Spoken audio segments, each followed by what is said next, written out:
Hello, everyone. It's Seth, probably better known as Saffron Olive, and it's time for another Brewers Minute.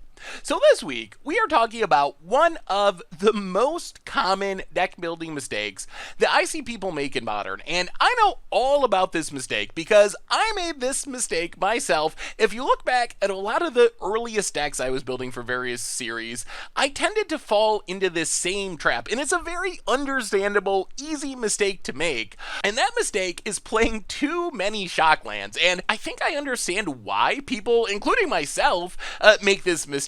So today, we're going to talk about Shocklands in Modern. Specifically, why Shocklands are so important, their value, also their drawback, and how many you should be playing compared to how many you probably are playing at the moment. So that's our topic for today, why you are playing too many Shocklands in Modern. So a quick reminder before we break down Shocklands. If you enjoy Brewers Minute and the other series here on the channel, it would be amazing of you if you could take a second, click that subscribe button down at the bottom of your screen. It's a great way to support the channel and the site for free. So let's talk some Shocklands. So first off, why are Shocklands important to the Modern format? And this one's pretty simple. First off, they come into play untapped. Modern is a fast format, and taking off turn 1 is not really an option for most decks. So the value of Shocklands, number 1 is, if you need to, even though it costs you 2 life, you have access to your mana untapped on turn number 1. The second value of Shocklands is they're fetchable, and with fetch lands, Shocklands give you almost perfect mana. If you look at a card like Misty Rainforest, it's so powerful because it can fetch out an Overgrown Tomb, or a Watery Grave, or a Stomping Grounds, a Temple Garden, a Hallowed Fountain, and get like half of the Shocklands, more than half of the Shocklands that are in print. So with the off-color Fetchland Shockland combination, you can play 2, 3, 4 colors in the Modern format, and your mana's almost always going to work out. So that is why Shocklands are so important. However, Shocklands also come with a bit of a drawback. The drawback of Shocklands is also twofold, essentially. So number 1 is they're painful. And crack, fetch, take 2, I'm conduit.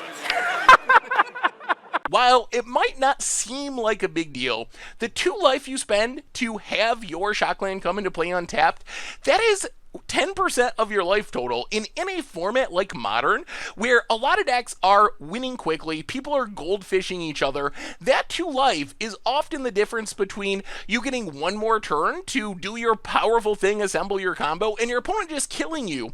So while it might not seem like a big deal, it actually is a super huge deal. So there is a drawback to playing Shocklands. The other one isn't specific to Shocklands, but they are vulnerable to non-basic land hate. So if you just overload on non-basic lands, you're going to get blown out by Blood Moons, you're going to get blown out by Fulminator Mages, even things like Field of Ruins, Ghost Quarters can be a problem if you're too heavy on playing non-basic lands. So those are the drawbacks. The life really does matter, especially in a format like Modern, and if you play too many non-basics, including Shocks, you leave yourself open to getting blown out by non-basic land hate. So how many Shocklands are people playing in the Modern format? And this one is super easy to answer. I see a ton of deck lists for things like the Fishbowl Thursday deck text. I get a ton of viewer submitted decks, and almost without fail, people play 4 of the Shockland, which is on color for their deck. Sometimes if they're playing a 3-color deck, you'll even see like 6 or 8 total Shocklands,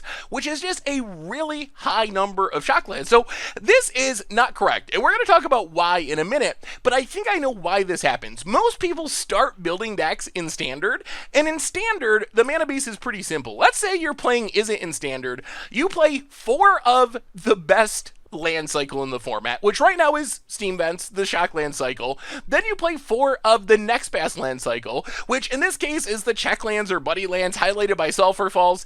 And then if you need to, you play 1 or 2 of the third best land cycle. And that's how you build standard mana bases, basically every standard format. Figure out which land cycle is best, play 4 of them. Which land cycle is second best, play 4 of them. Fill in with some extras if your deck needs it, like the Guildgate cycle right now. So in standard, you're always going to play play 4 shock lands. You're always going to play 4 pain lands for that matter, or fetch lands, or filter lands, or Innistrad, enter untapped if you reveal the right thing from your hand lands.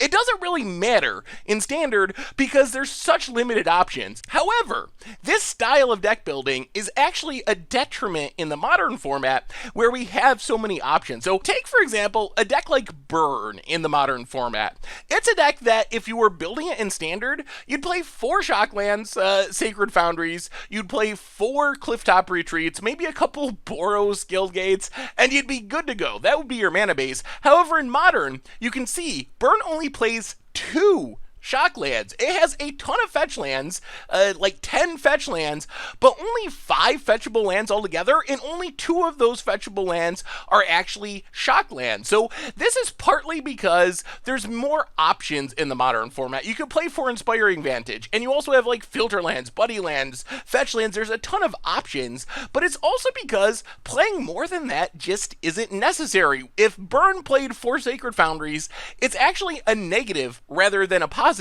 because after you have, let's say, 2 Sacred Foundries on the battlefield in your Burn deck, you really don't want to be getting more Sacred Foundries and taking more damage and losing more life. It becomes a negative rather than a positive, and that is the diminishing returns of playing shock lands in the Modern format. Playing more doesn't actually make your deck better because of the life loss and the risk of getting blown out by Blood Moons and other non-basic land hate. Playing too many shock lands makes your deck worse rather than better, even though that's counterintuitive if you're used to building Standard decks, because in Standard, like I said, it's pretty formulaic, the lands that you're going to play. You just replace them with whatever happened to be printed in the current Standard format. But in Modern, there's very much diminishing returns, especially when you have so many options available in the format. Likewise, a 3-color deck, like Bant Spirits for example, this is a kind of deck that you could think, alright, this can play like 6 or 8 shock lands. Like, you want your mana to be good, you need all 3 colors of mana, but even this deck, it's playing 2 Hallowed Fountains, it's playing 1 Temple Garden, and 1 Breeding Pool. So it's a maximum of 4 shock lands in the deck, which is actually not a very high number compared to what you would think it would be.